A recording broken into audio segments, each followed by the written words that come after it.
हजरत अबू हुरैरा रज़ी अल्लाह अन्हु रिवायत करते हैं कि नबी अकरम सल्लल्लाहु अलैहि वसल्लम ने इरशाद फरमाया है, जब क़यामत कायम होगी उस वक़्त कोई शख्स अपनी ऊँटनी का दूध धो रहा होगा, वो बर्तन उसके मुंह तक नहीं पहुंचेगा कि क़यामत आ जाएगी। दो शख्स एक कपड़े का सौदा कर रहे होंगे और उनका सौदा मुकम्मल होने से पहले क़यामत आ जाएगी, और एक शख्स अपना हौज दुरुस्त कर रहा होगा,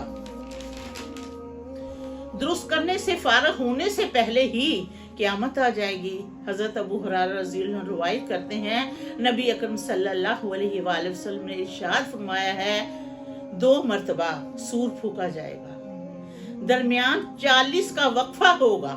लोगों ने पूछा, ए अबू हुरैरा, क्या 40 दिन?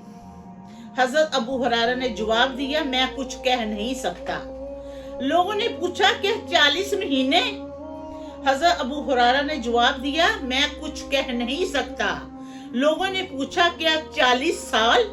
हजरत अबू हुरैरा रज़ी अल्लाह ने जवाब दिया, मैं कुछ कह नहीं सकता। अल्लाह ताला आसमान से बारिश नाज़िल करेगा तो लोग जमीन से इस तरह उग जाएंगे जैसे सब्जियां उगती हैं। आप सल्लल्लाहु अलैहि वसल्लम ने फरमाया, एक हड्डी के अलावा इंसान के जिस्म का हर हिस्सा कब्र में गल जाता है। वो रीढ़ की हड्डी का सिरा है कि जो नहीं गलता। क़यामत के दिन इसी से इंसान दोबारा पैदा किया जाएगा, बेशक इसमें कोई शक नहीं।